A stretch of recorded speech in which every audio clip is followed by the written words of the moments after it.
Bunny continued to haunt me. It continued to haunt my imagination, and there were things about it that I just longed to return to. I knew that there was more I wanted to say and more I wanted to explore. But it was readers really finding the book online a couple of years later, and it having this life beyond its publication that was completely unexpected, that gave me the permission to return. I'm Nathan Maharaj. This is Kobo in Conversation. My guest is the novelist Mona Awad. Her debut, 13 Ways of Looking at a Fat Girl, was a Giller Prize finalist. Its follow-up, Bunny, was set in an Ivy League creative writing program and blended horror and suspense with wicked satire. Her fifth novel is out now, and it's a return to that creative writing program, revisiting the story through the perspectives of characters who apparently want to set the record straight, but end up pulling us even further down this dark and twisting rabbit hole. It's called We Love You, Bunny, and I am so looking forward to speaking with its author all about it. Mona Awad, welcome to Kobo. Oh, thank you so much. It's such a pleasure to be here. I want to start by asking you if you would do us the favor of bringing us into this world of We Love You, Bunny. Where do we start? What's our setting? Well, it takes place at a New England campus. The university is called Warren, very appropriately, since it features rabbits. And it is about a group of women, young women. They're MFA students, and they discover that they have this very unusual power, that they can conjure attractive young men out of rabbits in these very ritualistic off-campus workshops. Yeah, and Bunny is told from the perspective of an outsider student named Sam, who hates the bunnies, but she gets sucked into their cult in spite of herself and starts conjuring with them. We Love You, Bunny opens a couple of years later after they've graduated, and Sam has written a book called Bunny, a novel, and the bunnies are pissed. They don't like the way they've been portrayed. And they kidnap her while she's on book tour. And they do want to set the record straight by telling their story of how they became these creators in the first place. I have to note, you are on book tour right now, so it is a perilous story you've told. Yeah, it really is. And Providence is coming up on the book tour, so yeah, we'll see what happens. Steel yourself. Yeah. The bunnies, they're a quartet. They are a quartet, yes. They are named variously. Yes. You're swift with an epithet. Yes. And Thank you. Therefore, so is Sam. Yeah. And so are characters who refer to them. We've got Caroline. That's right. Kira, Victoria, and Elsinore. That's right. I don't necessarily want to spend a lot of time going all the way through them, but can you give me a sense of this quartet and the sort of the different pieces, they all kind of cohere into this one strange Voltron of like female id. Yeah, that's a really good way of putting it. And that was the interesting thing about writing this book, was going into each individual consciousness and kind of seeing where the vulnerability lies for each girl, and how they came to form this strange hive. But yeah, we have Caroline, otherwise known as Cupcake, who is deeply delusional. She has a number of disorders of various kinds. She carries a razor blade in the pocket of her fit and flare dress, often patterned with skies. Very, very like 1950s retro kind of young lady, and very, very violent and vulnerable. And then we have Creepy Doll, who just wants to be everyone's friend. You know, she just wants to be a friend. She's kind of the outsider in the group, which I liked. That was useful to me, having this girl who's like a little on the outside even as she's inside. And then we have Vignette, who is like the punk. Yep. The angry energy, the I don't give a fuck kind of energy, which it felt important to have, and more androgynous too. She's more androgynous energy in the group. And then finally we have the leader, who is the Duchess, often called the Mind Witch by somebody very important in the novel, you'll discover. And I think that nickname is very revealing. She is the mastermind of this quartet.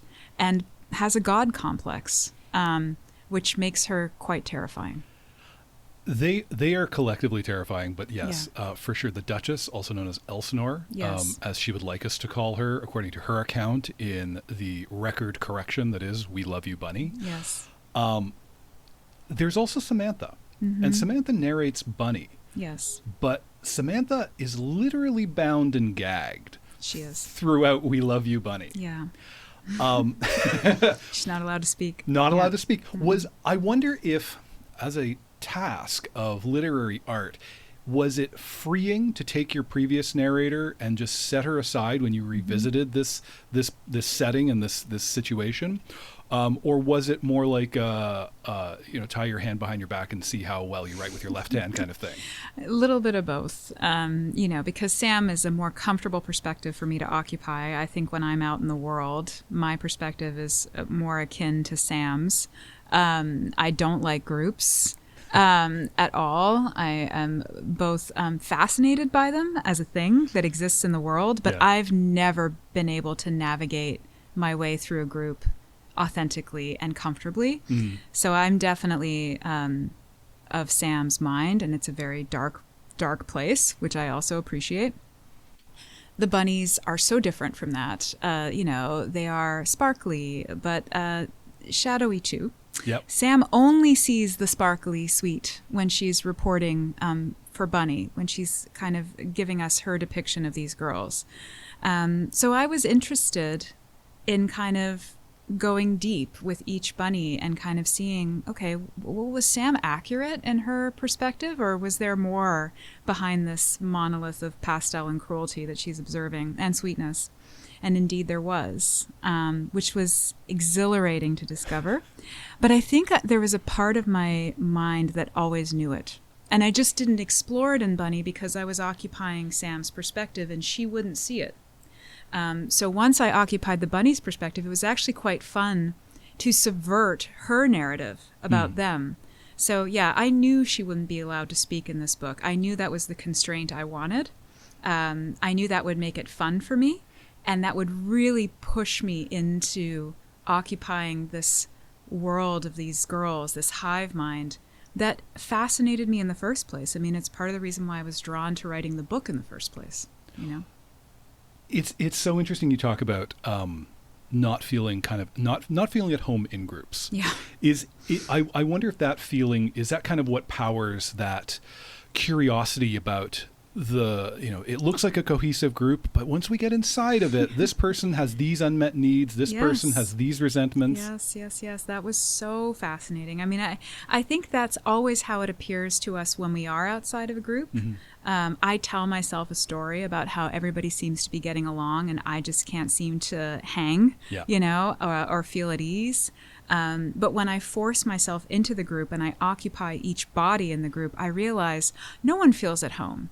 Everybody is just kind of trying to survive in these different ways. And I do think it's true that maybe there are some people who can connect in a group better than I can. Yeah. But certainly, I think all of us have the experience at different times in our lives of feeling like an outsider, even when we're in a gathered situation, right? It's just human nature. So it was really, really fun to occupy each bunny's perspective and discover, they each feel vulnerable. Each one feels like they don't belong. Each one has, as you said, these kind of unmet needs and longings and attractions and senses of envy and resentment and bitterness. And there is a hierarchy of power among these girls that can get pretty intense. And that was really fun to write. Yeah.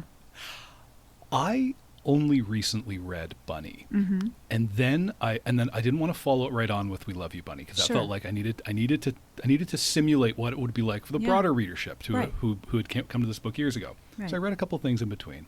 Then I picked up We Love You, Bunny, and the first thing I noticed was this could entirely work. You could start with We Love You, Bunny, and this could just be a book about these people who are angry about this fictional other book that exists elsewhere that is somehow lost to the ages. Yeah.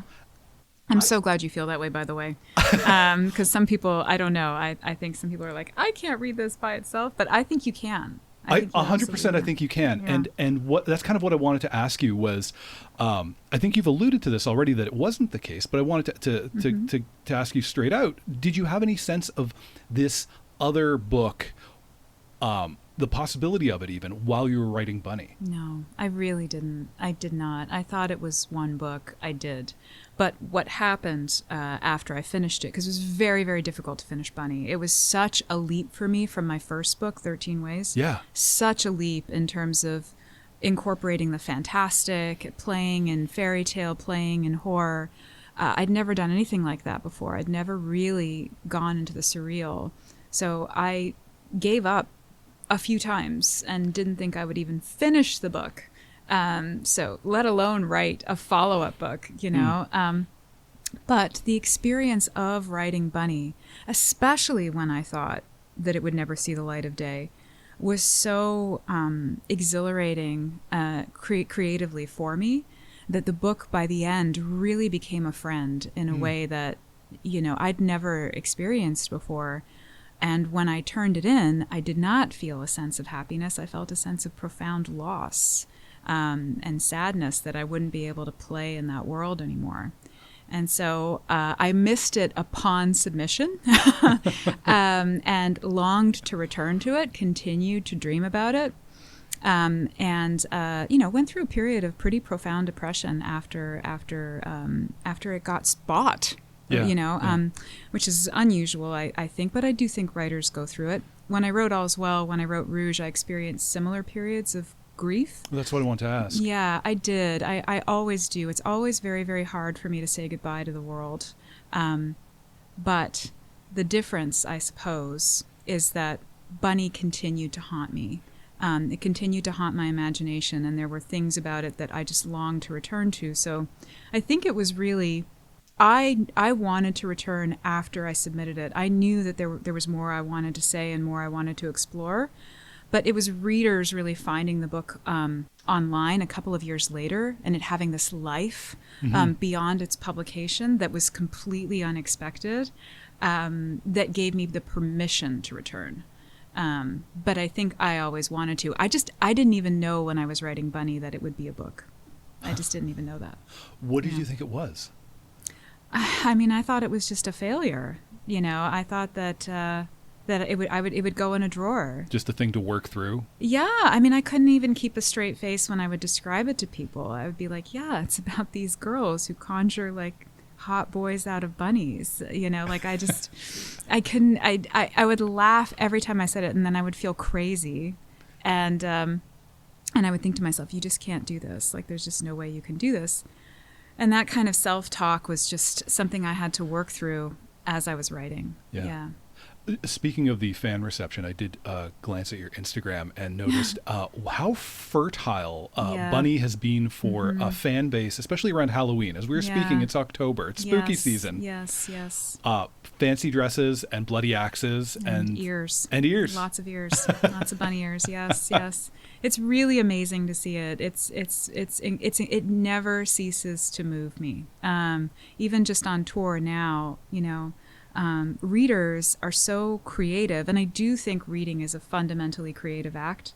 I've always thought so, and but they're so creative in kind of the art that they generate around Bunny. I'm wearing a brooch that that a reader made me in Nashville. Oh my God! And it has a dagger attached to this gold bunny and a pearl. It's just. It's a rabbit with dangling charms. Yes, it's so beautiful. And this same fan also made a painting of Sam with a bunny and a swan. I mean, the art is just unbelievable. And I'm just so honored to have, given inspiration to other creative people who just expand the universe of the story this way. Yeah. That's so interesting because the books... I'm speaking of plural. Yeah. And I'm not sure I fully agree with myself to speak of them in plural. I'll say in terms of at least We Love You, Bunny.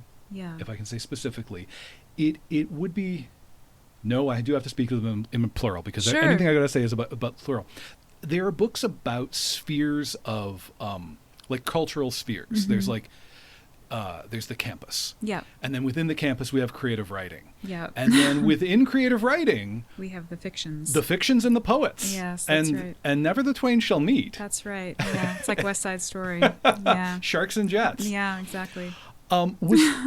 You've already said Bunny was tough to write or tough to Yeah. get tough. It was fun to be in, hard to finish, Yeah. hard to like cap as a book. Yeah. I wonder if that, if your faith in the story ever wavered because of how embedded it is in these subcultures. Was there ever a point where you were like, whoa, this is weird Mona stuff. This is not for the world. Yeah. No, I got warned by teachers who read it that no one's going to care about a book about an MFA students. Nobody's going to care about that. It's too insider. But it's I felt that way and I was scared. I was like, oh, maybe they're all right. I don't know. I'm just going to keep writing this. But I think there are tons of readers who have never stepped inside an MFA, let alone a campus, who can relate to it. And I think that it's because this is just a more universal situation. It's about outsiders and insiders. And it's about that relationship between loneliness and the imagination. That's really what Bunny is about. Mm-hmm. And so I think everyone can find themselves in the story. It has that specificity, which maybe somebody who's attended university and done an art class would particularly appreciate. But I think, and I'm grateful that it goes way beyond that in terms of how it speaks to readers. And I think I think I always knew that. And so even though I received that warning, I still proceeded in spite of all my insecurities. Yeah. The whole idea of sharing work in progress with other people, which seems to be the core of a Master of Fine Arts MFA program, it seems so... I don't like it. I don't like reading about it. I don't like thinking about it. Yeah. It seems awful. It also seems weirdly needy. Yeah. What was it like for you as a student? It was really hard because I did go a little later in life, especially by MFA standards. Most students are in their 20s. I was in my early 30s.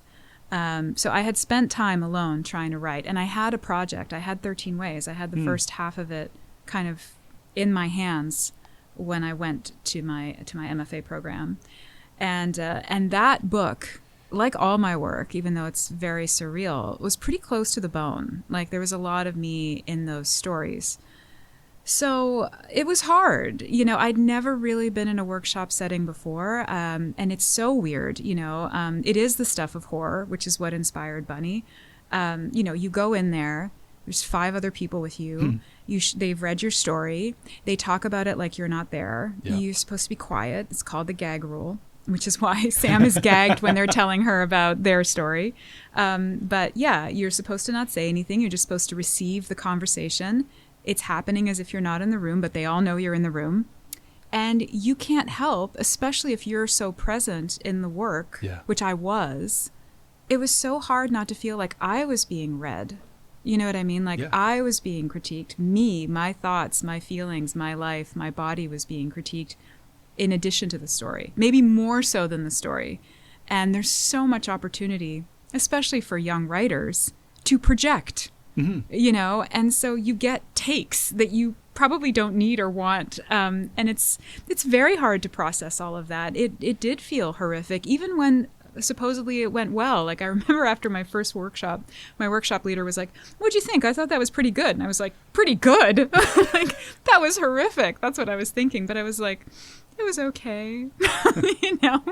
Took the middle road. But yeah, I do think it's incredibly hard psychologically to go through that. Yeah. Would you, knowing what you know now, would you do it again? Yeah, because in as much as I poke fun at the academy and as much as I poke fun at the MFA, because it is funny, there's so many things about it that are ridiculous. It did push me as a writer. It expanded my sense of what a story can be. And I think when I was working on 13 Ways, I was stuck for a while. And I needed to know that there were other structures out there that I wasn't as aware of. And that's what allowed me to finish the book. Yeah. Yeah. I want to ask whether you've heard from poets regarding their depiction in your work. It's really funny. Whenever I do readings at a university, the poets are the first to laugh. They love it. They love it. And I hope that the reason is because truly I was a poet. That was my first kind of foray into creative writing. I do actually truly love poetry. I poke so much fun at it because it is so hard to be a poet. It's so hard. No one cares. Yeah. Like, most people do not care. And yet, when you get married, when you're about to die, when you do die, what do you want? You need a poet. You need a poet. You need a poem. So ultimately, it is like this incredibly meaningful art to us, but it just has no life in the world, or that's how it feels for poets. They feel like they're working in the dark. And so that breeds a lot of dark feelings, that are funny. Yeah. We'll talk about funny in a second. One of my favorite jokes in the book is a line about there's a lot of fire in the book, or at least there's fire through a middle section. Yeah. And there's poets' chapbooks being lit on fire, and someone's lamenting that no one will be able to read them. And a character observes, no one was reading them before. That's right. That's right. No one's reading them. That's right. And it's true. I'll never forget working at this bookstore called Pages that used to be on Queen Street. Mm-hmm. I was a bookseller there in my 20s, and I had a chapbook published. And it was there. It was there for sale on consignment with all the other ones with this little cardboard cover. And I remember somebody buying it, and I was like, oh my God, they're buying my chapbook. And I tried not to appear excited that somebody was purchasing my chapbook. And then it turned out that it was a friend of my friend's, who went in to do that. Yeah. So funny. I think it always is. It always is, but I know the chapbook intimately. Yeah. I have had a chapbook. So May I ask what color ribbon you bound it with? I don't even know if I got a ribbon. I think I just got staples. Staples. Okay. Yeah. Well, that's an artistic choice. Yeah, I suppose. Yeah. There's aesthetics in sharp metal. That's true. Yeah, Cupcake would agree with you there. Right? Yeah. One of the things I really love about Bunny and We Love You, Bunny, but of course hit me hardest in Bunny because that was my entry, was this persistent ambiguity, this frustrating sense of what, it would frustrate a reader who's looking for a realistic depiction of events on the page to tell them these characters did this thing in this place to this thing and this was the result. Right. It made me think plot-driven books, quote-unquote plot-driven books. Sure. The whole idea is the reader's turning pages because they want to know what happens next. Yes. And this is not to say there is not plot here, because there's absolutely plot here. Oh, yeah. Mm-hmm. But so much of what drives these books, especially Bunny, and then to some extent We Love You, Bunny, is I'm turning pages, yes, to find out what happens next, but also I'm trying to catch up to what the hell is happening. Because there is, as we've said, listener, if you've checked out these books, not at all, have no idea. Yes, rabbits conjured into hot young men. Yeah. That's kind of the deal, except you read the book and you're like, really? Really, or not, or metaphorically? Yeah, mm-hmm. Because it's always playing on this razor's edge, and I love it. Yeah. I love books that don't settle and drop the tension. Mm-hmm. Is it fun for you to play on that razor's edge, or is that a kind of thing where you're in revision and you're like, whoa, no, Mona, we got a little lazy there. We settled. I need to pull it in. Mm-hmm. Yeah, it is a fine line, but it's the only line I know how to walk, because it's kind of how I think I live my life and how I see the world. I think that is the fundamental tension that's always going on to varying degrees at every moment in our lives. We're always wondering, is this me or is this going on, like this thing that I'm observing here? It tends to be something a little bit more ambiguous, maybe like you feel like you're receiving shade from somebody and you're actually not.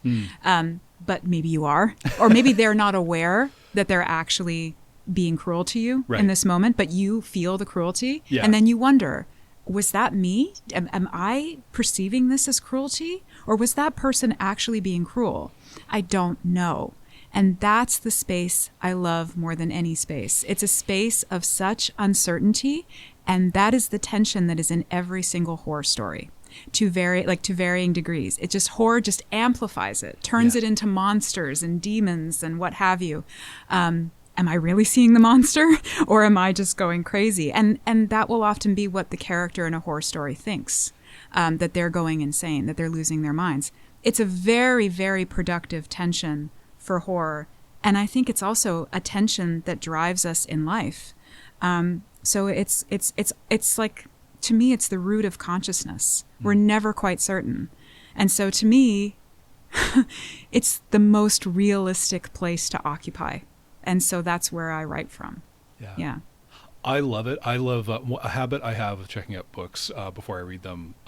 If I'm prioritizing like what's going to go next or whatever, sometimes I'll go to Goodreads and I'll read the reviews, but I'll read the 1-star reviews. Yeah. Because I want to make sure that I don't like the people who hated this book. Oh, I know. Where I'm like, I don't like how you read books. I think I'm going to enjoy this. You know what I hate what they say is like, I really wanted to love this. I'm like, no, you didn't. Yeah. You were just dying to hate it. Yeah. You know what I mean? I know you were. Don't tell me that you really wanted to love it. Yeah. One of the things I realized as we talk about this ambiguity and this this fundamental aspect of the horror genre, which you call it, which is I'm kind of reeling from right now and realizing, oh yeah, horror I don't think is about blood and guts and violence. Horror's about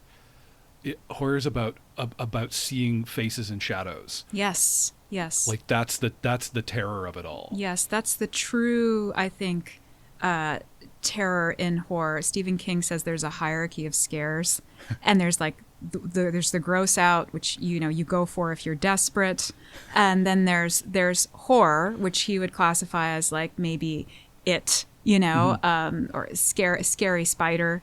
But the true terror is walking into a room where you can sense the furniture has been rearranged, but you can't put your finger on how or exactly like it, what it looked like just before, but somebody has been in the room and they've shifted it around. That's true horror. Yeah. And that's the kind of horror that I'm interested in. It's very existential. It really reminds you that there is no such thing as certainty in consciousness. Yeah. And that is so exciting to me to kind of mine and explore. I do it in, I think, every book. Yeah. What occurred to me while I was, I haven't quite finished We Love You, Bunny. I am, if we open my e-reader, we'll see it at the beginning of part 4. Okay. So you're pretty deep in. I'm like, at this point now, I am going to miss it too. Because I can see the end coming and I'm going to have to leave this nightmare that I've enjoyed having. Yes. Yes. But it did occur to me, one of the things about this tension, this ambiguity, the uncertainty that propels your practice is this is the kind of thing you couldn't synthesize it with it. Like an AI couldn't write the story, because we would quote unquote correct all of the ambiguities. We'd say it's having hallucinations. Right. And we'd like nail the plot down to like know what actually happened. Right. It's a very human thing to live in that problem of perception. Yeah, yeah. And it's so exciting to live there because it's also the place of wonder. Yeah. That's the truth. Is for something to terrify us, I think it also has to draw us in. Like we have to wonder at it. And so for me, I wonder at art. I wonder at the mystery of art making, because it is fundamentally mysterious. I do think it is alive. Everything comes back to Frankenstein. Yeah. It's alive. It is. It's alive. And so, yeah, to me, that mystery of kind of being in consciousness and then seeing what consciousness can produce is just, it's endlessly fascinating. Yeah. You brought up Frankenstein. Yes. So I want to ask you about Arius. Sure. Yeah, please do ask me about Arius. Arius is a character we spend some time with in the middle of the book. Yes. He is one of these beautiful boys conjured from apparently rabbit origin. That's right. He is their first boy. He is the first and best. First and best. Can't beat him. Nope. Yeah. Tell us a little bit about Arius. Yeah, I knew that I wanted to model this book after Frankenstein. I knew that I wanted to tell the bunny story of creation, that the bunnies would tell it, and that then we would have the story of their actual creation, and that one story would subvert the other. Just like in Frankenstein, we get the story of Frankenstein making the creature, and then we get the creature's incredible dispatch of what that experience of being brought into the world and then abandoned was like. And it's just the most beautiful novel. I love it so much. It's so powerful, even after all these years. And I wanted to use that structure to tell this story of creation. So I knew that I would have this bunny boy voice. And I was very scared. I was very scared to kind of write it, even though I knew it was so important to do it. But fortunately, I did get COVID when I was trying.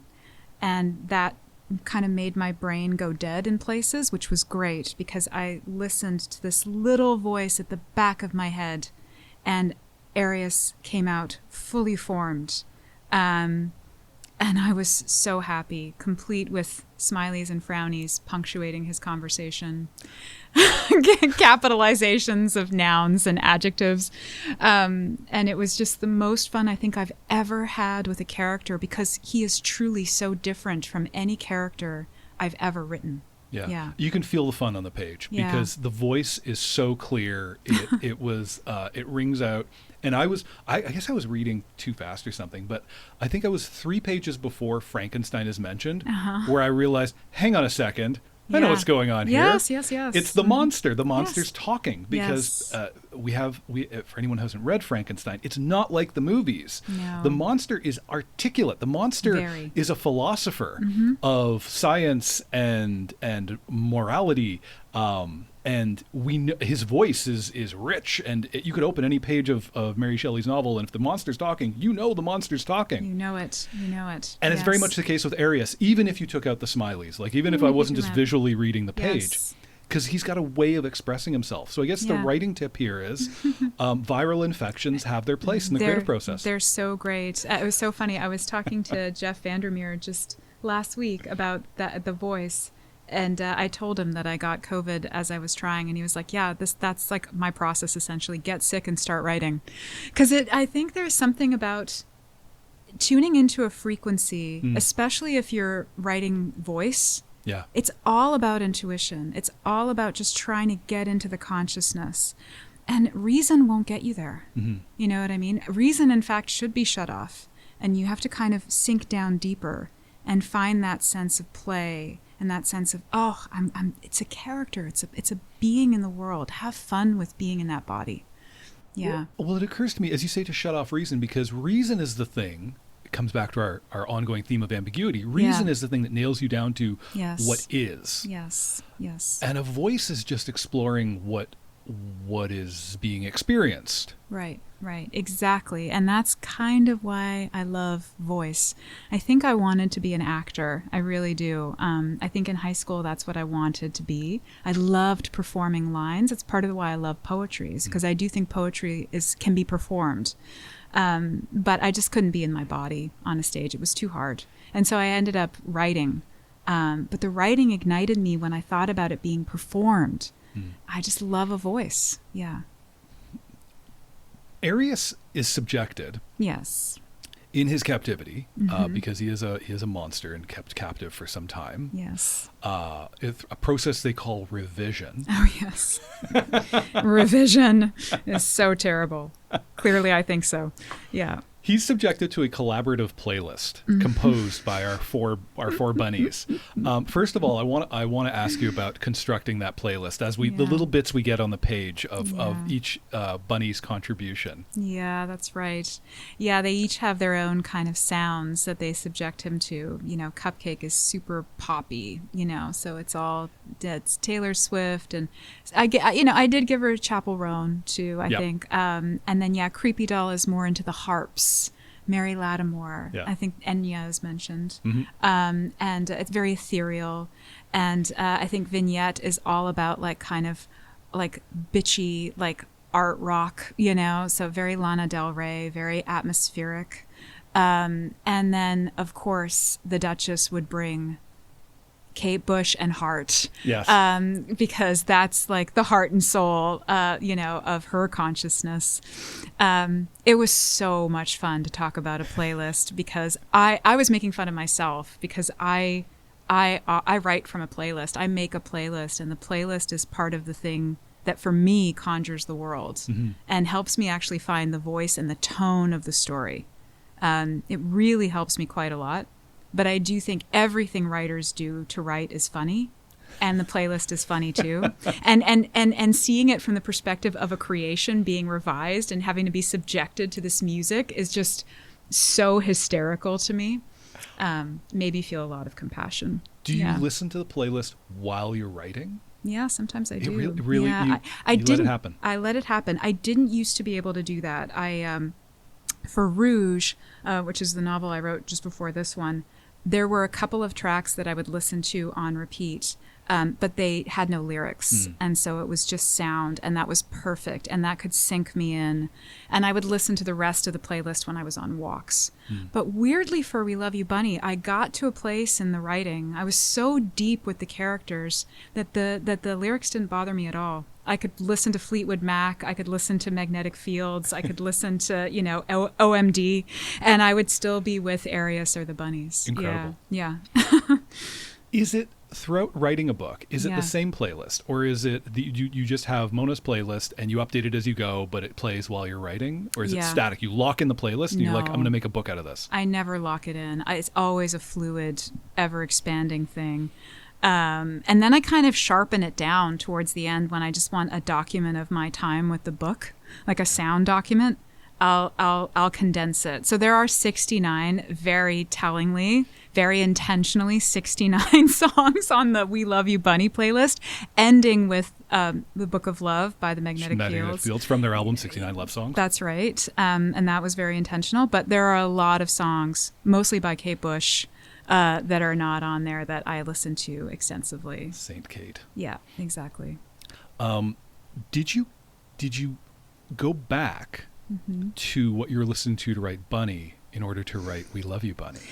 I did, but it was Sam's world and Sam's voice. And there are little bunny shivers in that playlist. There's some Stereolab. I do think Broadcast is more evocative of the bunnies than it is necessarily of Sam's consciousness. And those are both very dreamy, bands that are kind of more sci-fi elements to them.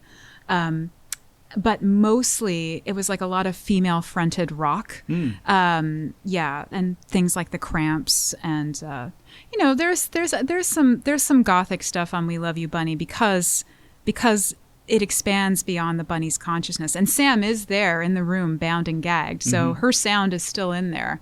But I think the We Love You Bunny playlist is more sparkly than the bunny playlist. Yeah. Which is more intense. Yeah. I've alluded to it several times. This book is funny. It made me actually laugh out loud a couple of times. Good. I think Bunny is wry, but We Love You Bunny, I actually laughed. Oh, good. There was you said there were a couple lines that were so deliciously cruel and sharp. I actually had to respond bodily. Nice. It was the nastiness between the young women. It was the nastiness between the bunnies was that was so fun exquisite. To write. Yeah, that was fun. Are you a fan of comic novels? Do you seek out, like, if you were not the author of this book and you heard on a podcast somebody said this book made them laugh out loud, would that make you lean in and go seek it out? Yes, because there's almost nothing that's really almost nothing written by women that's super, super funny. There are novels, but they're hard to find. And I think comedy is hard. I actually think it's very, very hard to do. And I just love it. So if somebody tells me this writer is super funny, I will go and buy their novels. I love Marcy Dermansky, who is very funny. She's an American novelist, and she wrote a novel called Bad Marie that is one of my favorite books. And it's all about a woman named Marie who is very bad. And it's hilarious to kind of follow this character who you are told from the beginning of the novel is bad. Yeah. Like, that's just delightful, you know? Just come out and tell me that she's bad. And then I'll make up my own mind, you know? But yeah, I sometimes you need the joy of comedy. And comedy has to go dark to be funny. Like, it's comedians are dark-minded for a reason. They're mining pain Yeah. and kind of transforming it, through this alchemy of like comedy into something we can like release and laugh about and know. And it's beautiful. Yeah, it's a beautiful thing that comedians do for us. Your first book, 13 Ways of Looking at a Fat Girl, it was published when I think you were in your 30s. I was, yeah. Mm-hmm. It feels like you've been super prolific since then. like that was a starter's pistol that really got your writing career going. Yeah. It's not just the prolificness, it's the focus. Yeah. As you've been talking, you've been referring to certain things that run through your books, a certain approach. There is an aesthetic that's kind of woven through, and it feels like that debut showed up, and then you were kind of fully formed as an author. Like you had it all. You had figured out a lot of the stuff you needed to keep going. Mm. I wonder how it felt coming to that. Did it feel like something you were growing into through your 20s? Was it just frustration after frustration in your 20s till finally it ended with, oh, look, there's a published book? Yeah. No, it really did. I mean, for a long time, I was just flailing. I wrote a poem in in an undergrad class. I did take a creative writing workshop in undergrad. I heard Ginsberg's Howl. I've told this story before, but I heard Ginsberg's Howl. I heard Ginsberg read Howl, which is an incredible poem that I did not understand when I heard it. But it was so powerful to me to hear this poem. I went home. I wrote my own howl about body image. I remember I was in my early 20s at the time. And I shared it with my professor, and he said to me, "You are a poet." And then I dropped out of the class because I couldn't bear the idea of being a disappointment. I couldn't bear the idea that poem was a fluke. And so I just stopped writing for a long time, and I just kind of flailed around. I tried different things. I tried things that were less meaningful to me, just kind of comic writing about situations that just, they didn't speak to the heart, that body image poem that I had written. And then finally, I was just like, you know what? This is the thing I'm really feeling strongly about. I'm really going to try it. That didn't happen until my early 30s. And then I really did set down to try, and I failed again and again and again. I mean, 13 Ways, the stories in that book, some of them have like 30 drafts, maybe more. Really and truly. Like I would write and rewrite until it felt alive to me, until I felt like I was being completely honest. And I would read more, and I would step away, and I was like, I didn't get this right. And it was all because it meant so much to me to articulate these experiences of dealing with body image in our contemporary world, that I just wouldn't quit until I felt like I got the truth down in fiction. And so that was a real journey, and when I finished, I was pleased. But Bunny felt like another complete leap into the dark because I was going in such a different direction in terms of using the fantastic. So that felt really scary too. And I think after Bunny, when I went through that kind of, oh my God, I can't finish it. I don't know what I'm doing. But Bunny's into boys. It's, there's swans and stags and I don't know. When I finished that book, I think that's when I felt like, okay, I think I know how to do this. I'm going to just take all the risks, be as bold and honest as I can be on the page, and I'll worry about whether it's good later. But I'm just going to do this because it's meaningful to me, and that's how I'm going to approach my work. It's like me and the story in the dark together until it feels alive and true, and then I'll worry about the rest later. Your previous novel, Rouge, is set in La Jolla. Yes. And you were there while you wrote it. Oh, yes. Was that a new experience, being in immersing yourself in a place and then writing something very place-based? Yeah, it really was. I was working on All's Well when I was in La Jolla. It's now been the place that I've written 3 books. I wrote all of We Love You, Bunny there. I wrote all of Rouge there, of course. And I wrote All's Well there. But as I was writing All's Well, I was addicted to skincare videos, which is something that the book explores.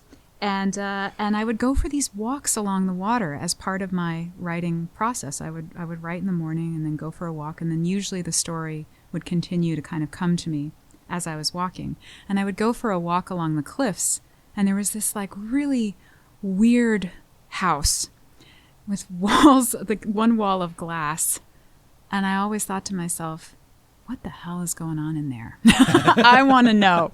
I want to know what's happening in there. So I started dreaming around that house at the very back of my head, and just the light and the water and California's eternal obsession with immortality, I think was sinking into me. And I was like, wow, this would be a great setting for a Gothic novel about beauty and the dark side of beauty. And so, yeah, it was, and to write it there, I will never forget writing that book there. I mean, I still miss Rouge because I wrote it in the place in which it was set, and that was very powerful. Yeah. What's it like having Margaret Atwood as a fan? Oh, God. I was so shocked. I mean, I'll never forget it. I was with my friend. We were just traveling in New England. It was about 2 months after Bunny came out. It was the end of July of 2019. And I thought Bunny did fine. But I, and I'm talking about commercial and critical success. But I didn't have great expectations for it to be a kind of breakout critically or commercially. And I had kind of made my peace with that, and I was working on All's Well. And I remember opening my Twitter, it's still Twitter, and opening it and seeing that I had been tagged or whatever in this tweet from Margaret Atwood saying that she had read it, and she said, "Oh, Bunny, you are so genius." And I was just like, couldn't stop staring at it, couldn't believe it was real, couldn't believe it was her. That was how I found out. No one told me. It was just being tagged on Twitter by Margaret Atwood, who suddenly followed me, on Twitter. I was just completely shocked. And, she was incredibly important to me as a teenager, as a young, would-be writer in my 20s, because she was a poet, because she played in fairy tales, which I'd always known were important to me, because she plays in myth, because she has that wry approach to darkness. Yeah. She always uses a sense of play to go somewhere deep, which speaks to me. I think that's the way to do it, or at least that's the way that feels right to me. So all of these things about her work had always been so meaningful. And so for her to say that, it kind of just blew my mind. I'm in a perpetual state of shock about it. It's kind of stunning. Yeah. Yeah. It's pretty. It's an honor. Yeah. Well, I have had a great honor speaking with you. Mona, thank you so much for joining us. Oh my gosh, thank you so much. This has been such a great conversation. I've loved it. Thank you. I have been speaking with Mona Awad, author of We Love You, Bunny. Find it and Bunny and all the books we spoke about at Kobo in Conversation's home on the web, kobo.com/conversation. There's a link in the show notes. Follow us in your podcast player of choice to catch every episode. If you enjoyed this one, tell somebody who you'd follow down the craziest literary rabbit hole. Kobo in Conversation is produced and hosted this time by me, Nathan Maharaj. Thank you for listening.